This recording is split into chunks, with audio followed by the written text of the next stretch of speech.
ওয়ামান ইয়াত্তাকিল্লাহা ইয়াজআল লাহু মাখরাজা।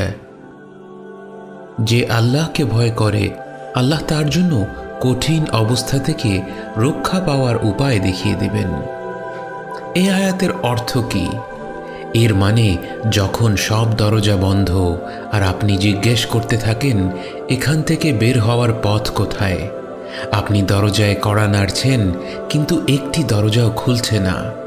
চাকরির দরজায় কড়া নেড়েছেন, দরজা খুলেনি।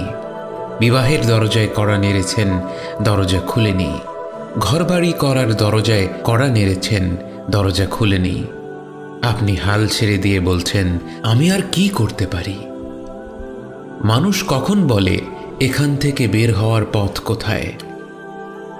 যখন জীবন সত্যিই কষ্টকর হয়ে পড়ে, যখন সব পথেই বাধা, যখন সব আশা ভেঙে যায়, যখন মানুষ ডিপ্রেশনে ভুগে, যখন সে হতাশার চূড়ান্তে পৌঁছে যায়। ওয়ামান ইয়াত্তাকিল্লাহা ইয়াজআল লাহু মাখরাজা। যে ব্যক্তি একজন জীবনসঙ্গী খোঁজার ব্যাপারে আল্লাহকে ভয় করবে, আল্লাহ তার জন্যে বিয়ে সংক্রান্ত কষ্ট থেকে পরিত্রাণের পথ বের করে দেবেন।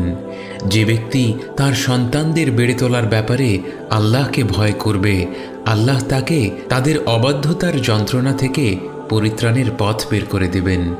যে তার রুজি রোজগারের ব্যাপারে আল্লাহকে ভয় করবে, আল্লাহ তাকে তার অর্থ সম্পদ হারানোর দুর্দশা থেকে পরিত্রাণের পথ বের করে দেবেন।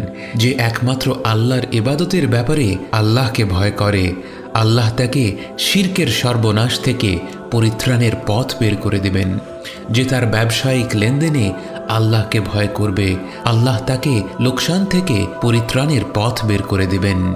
এই তালিকার কোনো শেষ নেই।